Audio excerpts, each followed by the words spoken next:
Something I was studying not too long ago was a story in the Quran that I find particularly interesting and unique.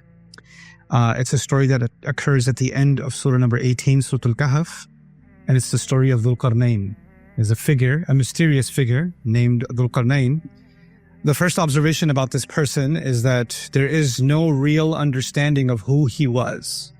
There are theories about who he was, but there is no conclusive evidence as to who this person was. And that raises the first question, why wouldn't the Quran just come out and say who he was? Why just give us this title and not tell us? Allah also mentions, the book also mentions that he traveled east, he traveled west, and he went between two mountain passes. And yet we don't know where this east was and where this west was and where these mountain passes were. And there are all kinds of theories about that, but none of them are conclusive. The point in the Quran, as a student of the Quran, I can tell you the purpose of the Quran is actually to almost emphasize the goal, the objective, and de-emphasize all the details. Like the Quran goes out of its way to take attention away from certain things. The human tendency is we want to know everything. So when we come across a story like this one, we get distracted with, well, who was he? Where was he? Where's this location? Where's this wall? Where's this, who are these people, etc., etc. But that's exactly the opposite of what is happening in the text. There's actually something counterintuitive happening. Don't worry about the details. Focus on what's being given to you instead of focusing on what's not being given to you. Now, in terms of what is being given to us, I find this to be one of the most interesting stories teaching us some things about leadership that pertain to Muslims, that pertain to non-Muslims, that pertain to leadership in general, wisdom about leadership in general. So I'm going to start sharing a few things from this story that we can take away and really think about, inshallah, together. The first of them is Allah says, آتَيْنَاهُ مِنْ كُلِّ شَيْءٍ سَبَبًا فَأَتْبَعَ سَبَبًا. God says He gave him all kinds of sabab. Sabab means a means to an end. Sabab actually in Old Arabic was also used for a rope. And quite literally, a rope is a means to an end. Right? The rope in a well is a means to get to the bucket, isn't it?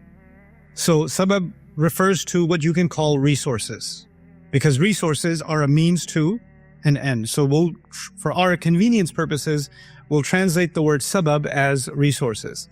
So now God is saying that God gave him all kinds of resources. We'll learn about some of them soon.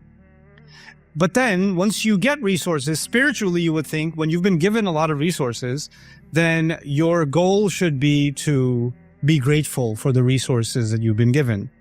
For instance, my health is a resource. My intelligence is a resource. My income is a resource. These are all gifts from God, and therefore I should just be grateful. The spiritual reaction to these gifts should be gratitude. But instead of highlighting gratitude, Allah highlights something else here. He says, فَأَتْبَعَ سَبَبًا. So He put those resources in use for more resources. So He actually followed the resources He was given to build even more resources, or to put them to full use. In other words, if you want to think about this in modern terms, He had assets and He invested those assets.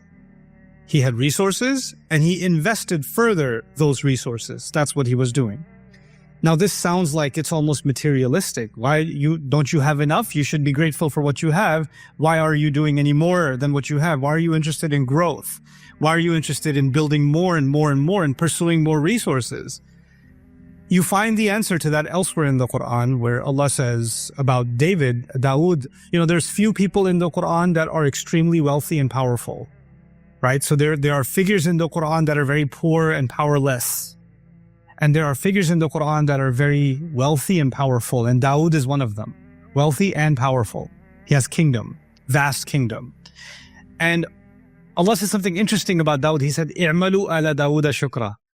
Do gratitude. Instead of saying be grateful, He said do gratitude. What that means is the power, the wealth, the resources that he was given, the influence that he was given, when he was using that influence to create more positive change, to do more, he was actually doing an act of gratitude. Now let's step back before we go any further in the story. The principle here is that I have been given certain talents in life. I've been given certain opportunities in life. I've been given certain pathways in life that have been made open for me. If I am to make the most of them, think of each one of those opportunities, those resources as an investment, and I make the most of them to do more good for myself and to do more good for others around me, then I'm actually doing an act of gratitude. If you have a brilliant mind and you're not putting it to use, you're ungrateful. If you have incredible, business acumen and you're not putting that to use, you're being ungrateful. Gratitude is actually about maximizing what I have and really putting it to work. Even if in the world of business and material resources, as is the case of Dhul-Qarnayn, we're not just talking about giving charity. He's interested in just going out there. Now, so what do we find? فَأَتْبَعَ سَبَبًا حَتَّى إِذَا بَلَغَ actually, even before that, Maghrib al-Shams. So he reaches the west. And when he gets there, he finds that there's a people here. And when he meets these people, قُلْ لَا يَا ذَا الْقَرْنَيْنِ إِمَّا أَن تُعَذِّبْ وَإِمَّا أَن تَتَّخِذَ فِيهِمْ حُسْنًا. He meets these people, he's never met them before. He's in a new civilization.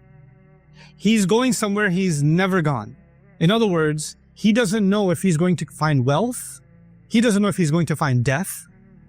He doesn't know if this is going to be a failed venture and he'll find nothing. He doesn't know. He's just going out there. What we do learn about this person is he actually has a kingdom. We do learn that. He's a king. And a king has defined borders, doesn't he? But the Quran is clearly saying he left his borders. He left. He went somewhere else. In pursuit of, and the Quran also tells us, in pursuit of what? In pursuit of resources. In pursuit of more resources. And then when he goes out there, he meets these new people. And now they're he's engaging with them. Some of them come to him and they see obviously that he's a king and they're trying to impress him. And obviously the people who try to impress him first, probably politicians. So they go and they try to put in a good word to see if they can get some favor. And he issues a policy. It's a pretty amazing policy. He says, أَمَّا مَنْ ظَلَمَ فَسَوْفَ نُعَذِّبُهُ وَأَمَّا مَنْ آمَنَ وَعَمِلَ صَالِحًا فَلَهُ جَزَاءً الْحُسْنَى وَسَنَقُولُ لَهُ مِنْ أَمْرِنَا يُسْرًا. He says, okay, so I've come here. I'm claiming this territory. And it doesn't matter how much you impress me with your speech. Whoever does wrong will be punishable. So it's not your words that are going to get you out of trouble. If you're doing something wrong, there will be consequences. And whoever does good, they're not doing good. And he doesn't say, whoever does good, I will reward them. He didn't say that. Because you would expect the opposite, right? If you do wrong, I'll punish you. If you do right, I'll reward you. He doesn't say that. He said, whoever does wrong will be punished. And whoever does right, well, God will reward them. It's not me. God's going to reward. And I'll make things easy for them. It's interesting. It's a very interesting contrast. What are we learning from that? A leader identifies people that are creating problems, right? And he deals with them. He executes. He addresses the problem issue. He doesn't let that just go. Sometimes the people that are creating problems are people of high rank. Sometimes people that are creating problems are, they're creating problems for someone else, not for you. So you say to yourself, well, so long as it's not my problem, it's not a problem, right? It seems somebody else's headache. But they're not creating a problem for him. They're creating problems for others. And he's saying, if I see you harming anybody else, you're going to have to deal with me. That's leadership. He's protecting people now because they're under his care. But on the other side, if people are doing the right thing, he doesn't want to reward them. Why not? Because he thinks that doing the right thing should be done for the right reasons. And if people start doing the right things to impress me, their intentions are going to get corrupt. Now their moral compass is twisted. Now doing the right thing is actually just an investment for their own personal benefit. No. If you do the right thing, if you have faith and do the right thing, then God will reward you. And if you are doing the right thing, here's the interesting thing. وَسَنَقُولُ لَهُ مِنْ أَمْرِنَا يُسْرًا. We're going to say, from our decision point of view, we'll say easy things to them. What does that mean? I'll open the pathway for you to do more good.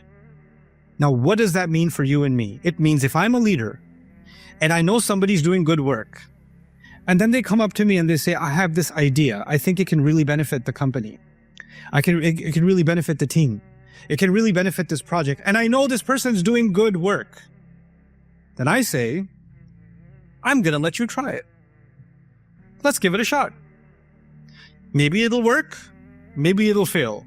But you know what? The fact that you are sincerely doing good work allows you enough merit that this is worth a shot. Now, the problem is, I was saying this informally before this gathering. I run a company, and that company's gone through downsizing and upsizing. It was bloated at one point. It was smaller at one point. And I've had all kinds of interesting experiences in business. And one of the business challenges in any organization that gets big is that it becomes less flexible. It has multiple departments. Every department has its own group. Every group has their own egos, because we're all human beings, right? And when somebody is in a, and then there's a hierarchy. So if I'm at the top of the hierarchy, then there are my executives and the managers and whoever else. And there's a pyramid, and I'm the pharaoh on top of the pyramid, right? I'm the pharaoh on top. If somebody at the bottom, some intern, somebody has a good idea. They have a good idea. They now have to go to the ego right above them, and then the ego right above them, and then finally make it to me. Most likely, what's going to happen to that idea? Most likely, it will die. That idea could have brought millions in savings. That idea could have opened up an entire different sector of the market in business. It could have. It had that potential. But because that idea was coming from someone who doesn't really count, they're at the bottom. Or that idea was being presented by someone that other people feel insecure about. Because when somebody starts working really hard, they start making other people that are not working hard look bad. Right? And when someone has a lot of ideas and a lot of enthusiasm in the same department as somebody else who just likes to come and sit down and then make sure their pens are in color order and their notebooks are aligned properly, and then they go, time for my morning latte. They have this routine, they have their process, right? And when someone comes along and says, new idea, oh my God, this is so exciting. Can you just breathe a second? Let me just have my morning routine finished, because you're causing me a little bit of anxiety. I think the other employees are getting a little anxious around you. If you could just calm down a little bit, because the rest of us are worried. Nobody else is worried. You're just comfortable being lazy. And now you're insecure about someone who's not being lazy. And so the one who actually has energy and enthusiasm is being quietly, directly, sometimes indirectly being encouraged to not be so active, to not have that many. Nobody really needs to hear your ideas, okay? I graduated from this university. I have a master's degree. I have 20 years of experience. And believe me, that's not a good idea. No, I don't believe you. I don't believe you. The reason you're saying that is because you're scared that new ideas can come and take hold. And if new ideas take hold, change might come. And human beings, sometimes they're not interested in growth. They're not interested in exploring new territory to use the resources to their maximum ability. Sometimes human beings just want things to stay exactly the same, because you're comfortable with familiar. The familiar is comfortable. The new is uncomfortable. What is leadership? Leadership is, I'm going to explore new territory. What else is leadership? I'm going to find people that are trying to do good things, and I'm going to make their pathway easy for them. So that what I'm doing at the top, I'm also allowing that to happen at the bottom. I'm creating that avenue. And of course, that is trial and error. Most new ideas fail. That's a reality. That's the reality of new ideas. Most of them fail. But if you create a culture of, we're going to explore, we're going to improve, we're going to energize, there's actually a connection being made between the top and the bottom as if they're thinking the same way. Fatba'at. So this is the first place he stopped. He made 3 stops. Many of you know the story. He made 3 stops. The second stop is even more interesting. He gets somewhere where the sun rises, matla'i shams, and he finds people, lam naj'al lahum min duniha sitra. He finds people that are so backwards, they're so primitive, they don't even know basic architecture. So they don't even have roofs over their homes. They don't have a way of protecting themselves from the open sun. That's how backwards they are. That's how primitive they are. So we already know his policy for the first place he went. He went and he said, this is my policy. People that are making trouble, I will deal with them directly. And people that are doing good, I will make ease for them. I'll open the pathway for them. What's his policy going to be now?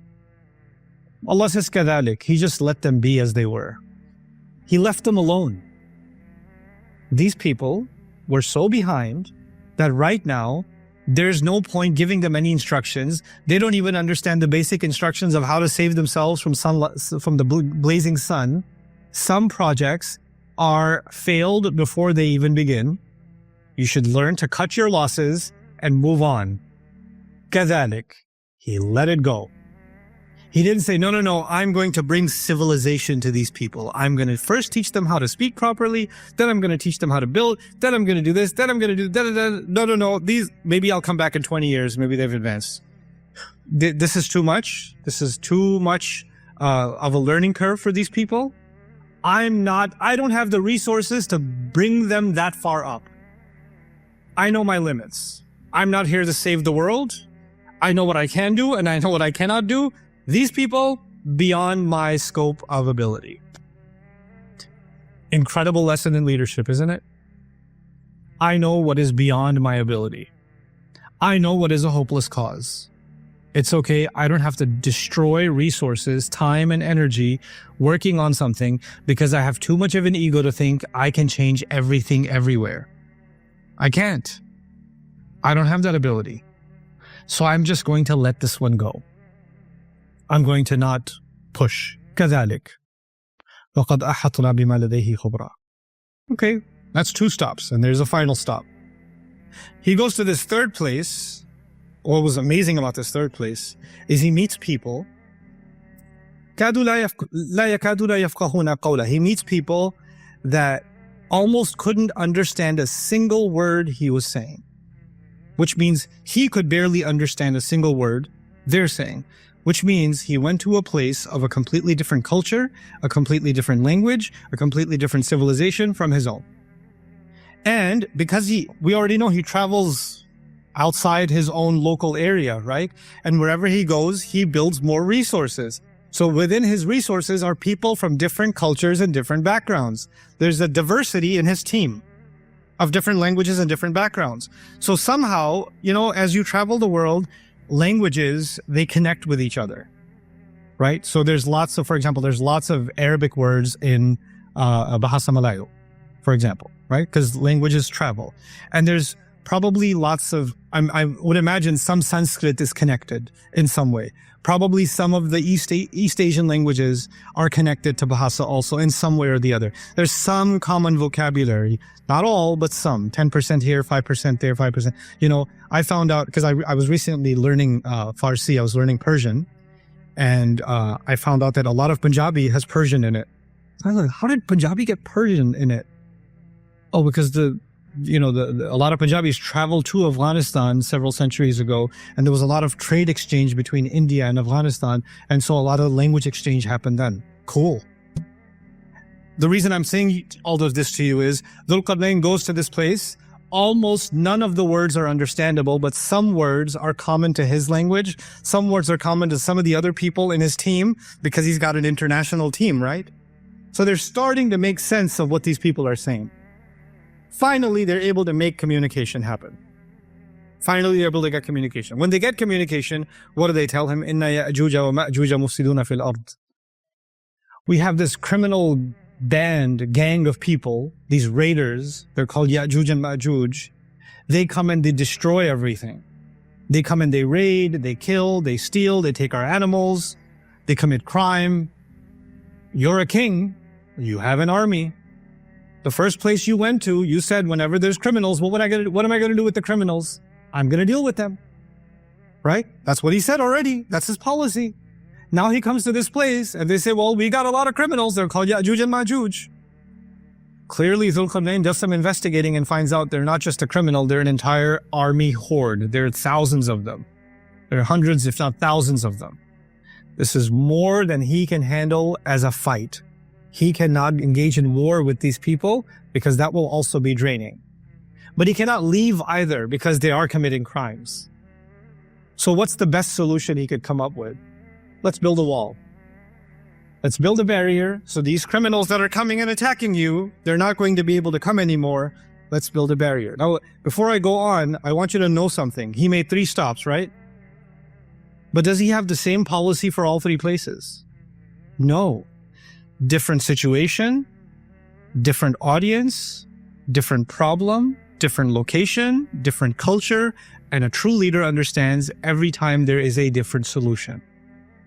You don't say, we did this last year, it worked. Well, we're not in last year. It used to work before COVID. Well, the world has changed after COVID.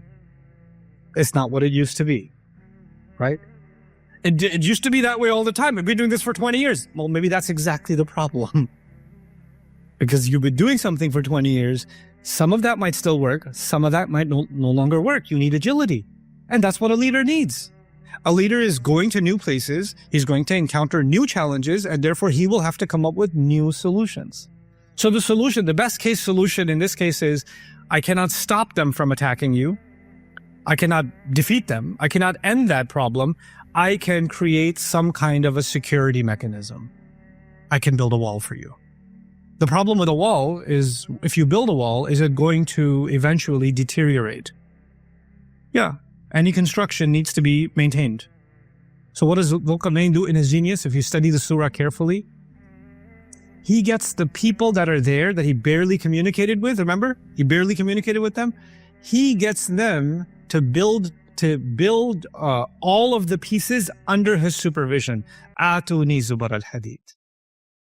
Qala anfukhu. Bring me these metal pieces. Bring me the copper. Now blow into it, bellow into it. This is how you burn metal. This is how you melt. This is how you weld. This is how you reinforce. This is how you fix. In other words, I'm going to build this wall for you. Maybe those attackers will come. They'll start trying to break the wall. And every time they do damage to the wall, you should have the ability to do the repairs also. Because if I just build it for you and walk away, then it's a temporary solution. But if I teach you how to build it, and therefore also how to maintain it, isn't he doing something called empowerment? Isn't he doing something called training and development? Isn't he creating independence for these people? That's what he's doing.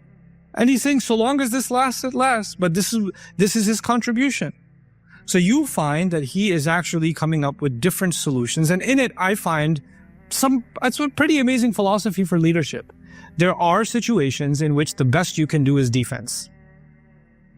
Just build a wall. That's all you can do. The problem's too big. There are situations where you cannot always be the one to find the solution. You have to empower people. They have to find the solution. They have to go and look for the answer. Or you have to give them enough training that they can operate independently. They can do that. There are other situations that are too big of a problem and they are outside the scope of what you can do. Walk away. It's the best you can do. There are other situations where you know clearly there are problematic elements, toxic elements within. And it is your responsibility to identify them, to investigate them, and to deal with them accordingly. And then as a leader, I'm working backwards. It's your responsibility to find people that actually are doing good work and that have good ideas or can move things forward, can move the needle forward. And when it doesn't matter what rank they come from, what degree they have, what level of the organization they're in, there needs to be a culture in the organization, any organization that wants to flourish, where people that are doing something good, the path for them to pursue that potential is opened. سَنَقُولُ لَهُ مِنْ أَمْرِنَا يُسْرًا. The path needs to be opened. And when that happens, people feel truly invested. Now that I've shared some things from the story with you, now I'm going to wrap this up, inshallah, and share some personal experience with you. Bi'idhnillah. Some things you only learn the hard way. So there's studying Quran is the easy part. Life lessons, now that's the hard part. So in my history, I've been an employee in my career. And then for a long time, almost 20 years now, I've been an employer. So I've had all kinds of employees, and I've had really interesting experiences with my employees. And there's different kinds of employees. But the most interesting kind is the one that believes that they are God's gift to humanity and your company. Like they descended from the heavens onto your organization. And they do not have to do anything. They don't have to contribute anything. Before they even contribute anything, their very blessed existence is a gift to the rest of you. Right? And why are they such a gift to humanity? Because they come with some amazing credentials. They have amazing experience, or they have amazing awards, or they have amazing degrees, or something like that. They have something in their past that makes them very impressive. And that's why they come with the mindset, look, I came here to sit on top of this mountain. The rest of you are blessed enough to learn from my wisdom. The problem is, even if I hired somebody who graduated from Harvard or Yale or graduated from MIT and they're top of their class and all of those things, the most important thing for me as an employer is not what they've done. Because I think most interviews are ridiculous. Where did you graduate from? What's your work experience? What did you do in the past? I don't care. You know what my first question is? What are you going to do? How are you going to do it? Why do you want to work here? Do you want to, what's your ultimate objective? If they say, I want to bring my past experience to benefit this organization, in my head, the interview is already over. No, because you're thinking you're coming to benefit. I, as the head of my organization, am constantly learning. I need people with me that have the mindset they're constantly pursuing, constantly learning, constantly adapting, constantly pushing forward, growing. They're not there to get settled in a certain rank, in a certain position. They're not there to teach everybody else. They are there to learn first, learn and absorb first, and then grow. Grow themselves, help other people around them grow. Growth is key. Growth is key. Adaptation is key. Flexibility is key. And so the most amazing team members I've ever had are people that are just eager to learn. Even though they're extremely learned people, they're eager, constantly eager to learn. They'll never miss an opportunity to learn. They're not going to say, I already know this. I already did this. Or this is not how we did things in my old company. Who cares about your old company? You're not there anymore. So why should it matter? So what I'm trying to get at is, how do I even begin to inspire that culture in my team? And I'm not a good leader. I could tell you that. I'm honest confession. I'm the ideas guy. I'm not the leadership guy. But at least culturally, something that I can do for my team is I can demonstrate by example.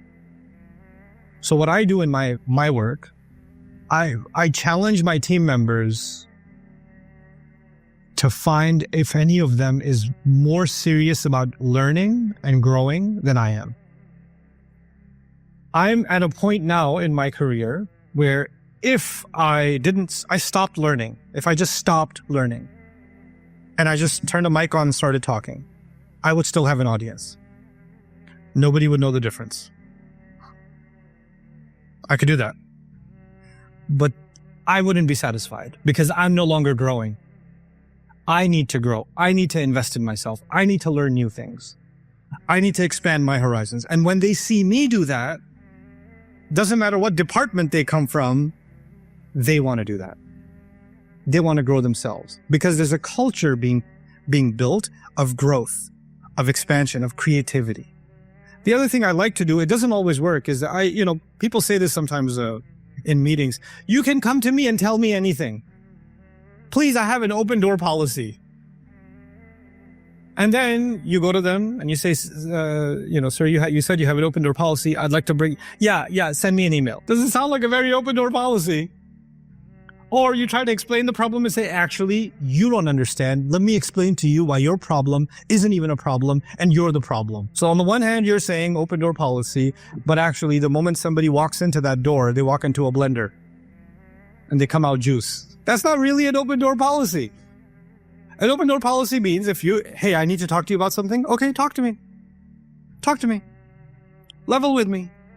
I respect, in my entire organization, I respect people who can speak to me directly, speak to me frankly, not disrespectfully, but frankly, and leave the rank at the door.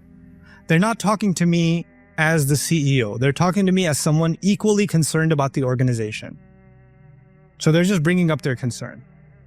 And they don't have to have some kind of, oh my God, it's the start, I have to... No. We're just having a conversation. The conversation isn't about my ego. It's not about respect. It's about the work. And here's what's working and here's what's not working. I want to create the culture where those conversations can happen without anybody's ego being hurt. Without anybody feeling bad. Because statistics tell us most of our lives we're spending at work. Either we're sleeping or working, right? And then whatever little energy we have left, we get for ourselves and our families and other things. But a huge chunk of our lives is exhausted in work, which means work is not just work, it's also our life. That life has to be meaningful. That life has to be productive. That life has to be, nurturing. And so, we have to build that. And last thing I'll say about, I kept saying good ideas. I'll just mention the example we were talking about in the private meeting. Sometimes you have, let's just say, I'm being hypothetical. Let's say you have 4 departments. Yeah? And 3 of those departments are very big. And one of those departments is tiny. And somehow, the 3 big departments are not they're not productive. They're not doing what they should. They've been there a long time and they accomplished a lot in the past, but now they've slowed down and things aren't going as well, or they're stalling, right? And then you have this little tiny department, the extra department, the department. They get the office next to the bathroom, that department. And somehow they did something that showed a lot of growth potential. It showed some growth. Now you're like, If you're a good leader and you see something has potential, what do? You say, let's inject some fuel into this small department. Let's see how far we can take this. Let's see if we can grow this. Because growth can come from unexpected ways. COVID taught us that, right?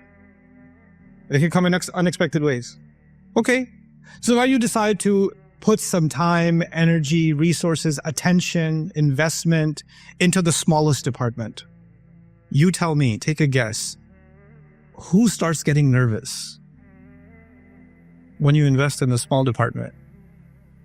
The 3 big departments. What are you doing? That's a waste of resources. You know how small they are? I've been here for 20 years. We've been doing this way for a long time. You know what happens? Sometimes the biggest obstacle to growth are people who want to keep things from growing.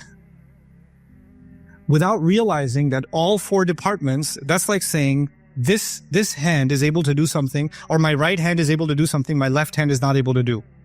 And the moment I start fixing things with my right hand, my left hand gets insecure. Hey.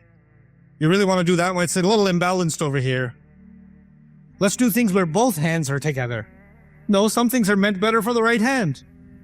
But by the way, when you're accomplishing something from one part of the body or another part of the body, who's the eventual beneficiary? Everybody.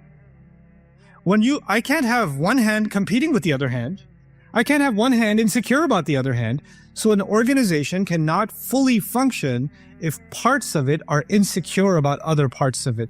Parts of it are jealous of other parts of it. Parts of it are seeing themselves as competition with other parts of it. Healthy competition is fine. But when we create that kind of an internal culture, we are actually destroying the organization from within. We're hurting the organization from within. Creativity should be celebrated. Successes should be celebrated. Investments should be made where they are most fruitful. And investments should discontinue where Dhul-Qarnayn says, I can't help here. You should know when to quit. You should know when you're putting time, energy, resources in something and it's just not going anywhere. You need to know, hey, I know it's going to hurt some people's feelings, but we got to go. We can't do this. That's leadership. So I pray that some of these concepts are of meaning to you, inshallah. Jazakumullahu khairan. Assalamu alaikum wa rahmatullahi wa barakatuh.